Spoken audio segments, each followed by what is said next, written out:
Good morning, welcome to The Amateur Lives.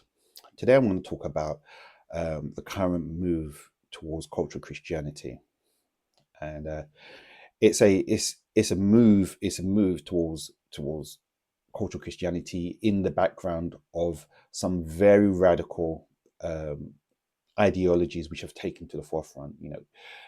Um, Gender ideology, we've got intersectionality, and lots of things which have really been very divisive for society over the last few years.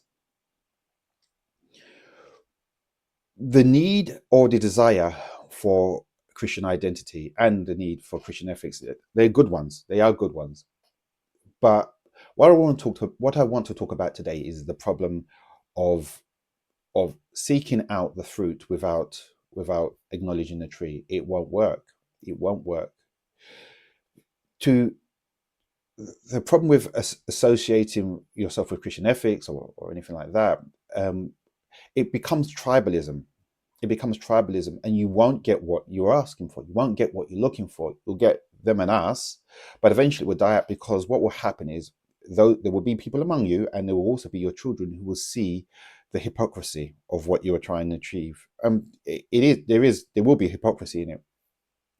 So the idea is an old one. It's an old one. The idea that you can take God's property without actually taking Him. That you can acknowledge the things of God, but without acknowledging God Himself. It's like saying you want all the light, all the brightness in the room, but you don't want to switch on the light. One flows naturally out of the other. You know, and the Christian heritage that I enjoy from my family in the Caribbean, and people enjoy here in the West in general, it's not coincidental. There's a reason for it, and it's not just practice over a couple of thousand years.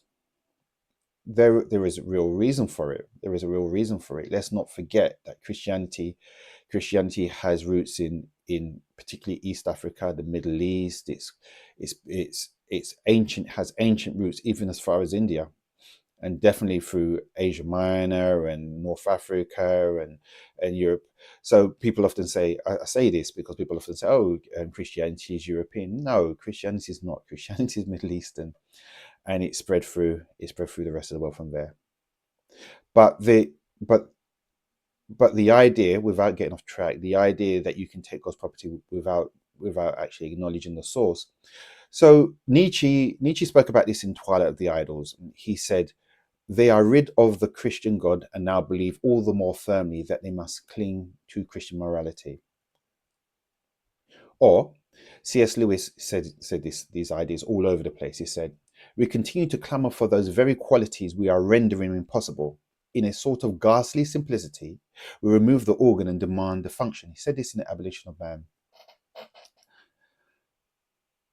So I hope you can get a grasp on what I'm presenting here. It won't work. It won't work unless unless we're true, unless we're true to the substrate.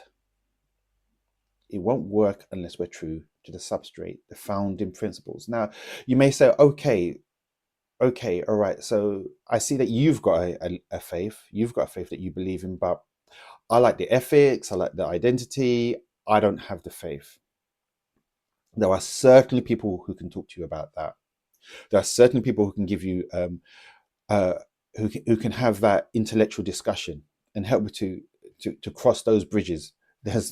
And there are really good, really smart thinkers all over the place. Just they often don't have the microphone. That's all. It's not that they don't exist, or that your questions can't be answered, or that your questions couldn't have been answered in many cases thousands of years ago. Some of these answers are well known and very old. But as I said, those who have the microphone, those who are the loudest speakers, are not uh, are, are not all those ones that you have the opportunity to hear. But if you're hearing this, I really do hope that you really consider the idea of making it a real commitment, making it a real commitment. By making it a real commitment, you are becoming what is called in the Christian faith salt and light. Somebody who affects their culture in a way that salt is supposed to. It's a purifying agent. It's a sort of antiseptic, stops food from going bad.